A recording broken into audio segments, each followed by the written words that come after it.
Beautiful family, I'm back, live and direct. Beautiful family, yeah. On character, yeah, character. Do we have this level of self-mastery? Do we know what qualities of character would make us feel congruent, happy, and whole? If not, let us ask. If I were to die tomorrow, how would I want others to remember me? What exact word and phrase would I be happy to hear them use to describe me? When I guide my decisions and actions today, what exact word and phrase should penetrate my mind and inspire me to be a good human? Or a good man and woman? The answers to these questions gives us focus in life. Should we desire to be remembered as vibrant, kind, intelligent, loving, and courageous, then we can choose to live in alignment with those descriptions. To some, this seems too basic as premise, but common sense is not always common practice. How many times have we caused ourselves pain because we failed to pause and think, how would my best self view and respond to this situation?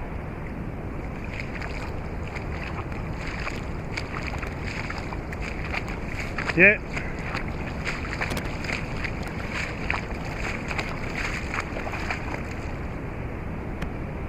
The sun is shining. The sun still shines. Yeah. Nothing's broken. Nothing needs to be fixed. The sun still shines. So this must be our day to define the best of who we are and what we will stand for. Tonight, in the glow of gratitude for our free will, let us write down the words and phrases that describe our ideal identity. Put them on beautiful paper and in ink. Carry them everywhere. Look at these words, memorize them, verbalize them, become them. Become them.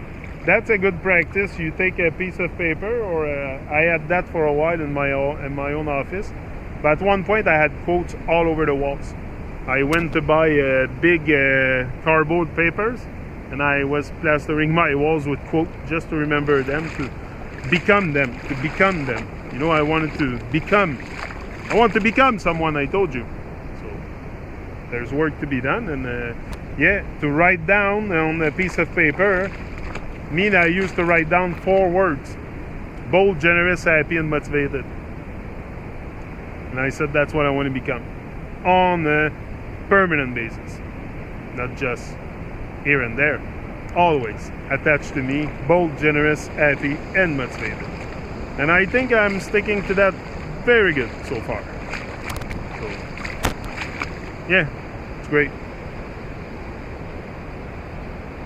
Carry them everywhere. Look at these words. That's it. Become them. The more we align our action with our identity, the more free, motivated, and whole we shall become. And whole, it's not the oneness. Like even oneness, that's another thing. I was a lot into we are one, but then I'm starting to think, and no, we are not one. We are all very unique and original. We are not one, but that's what they want, and one world government, one world order, one love, even one love is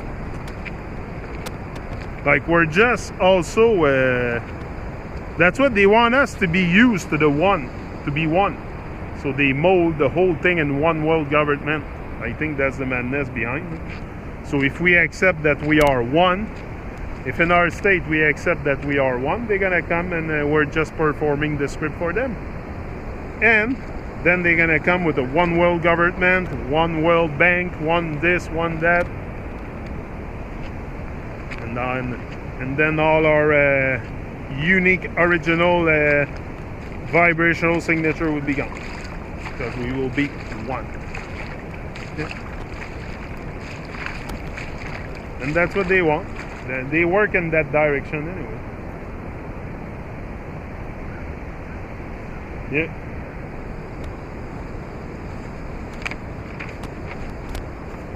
On connection.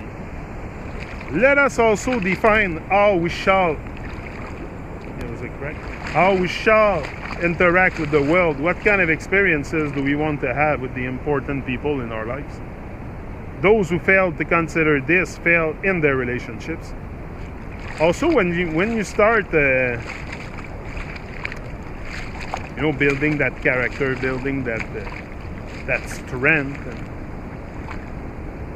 it's important to stay focused and not care about the bad minds and the negative vibes, and stay focused, remain focused on your craft, on your thing, on your skill, work on your skills, keep yourself alive, vibrant and happy and generous and motivated. Those who fail to consider this always fail in their relationships. Imagine the man who has no clarity or commitment for the quality of interaction he has with his wife. If she is upset, he is likely to simply mirror her feelings and frustrations. But he should say to himself, I will be present, stable, and solid husband for my wife. And this means I will be alert and attentive to her feelings. I will listen to her closely, and I will seek to be empathic and supportive even in times of crisis or conflict. He can go to an even greater specificity in his action with her, thinking of how he would like to connect with her while out to dinner, during their commute to work, or their vacations, or at times when they are challenged by their finances or their children. The more thoughtful he is in advance of these situations, the more intentional and consistent he becomes during them. His integrity is made public and real, and soon he will be proud of and loved for his action. We should sit and write these things out. Who is important to me and why? How shall I interact with them so that they are appreciated and experience the best of who I am? What kind of person should I become so that I am happy with how I treat others? Tomorrow, then, let us rise to give our full effort to being that kind of person and interacting with others as we desire. If we can do this each day of our lives, then when our final hours greets us, which we shall be surrounded by those we love and serve, and they shall tell us why they loved us. And wide smiles shall spread across our face, knowing that their description reveals something important, that we lived and loved in congruence with our heart and highest humanity. I'm out.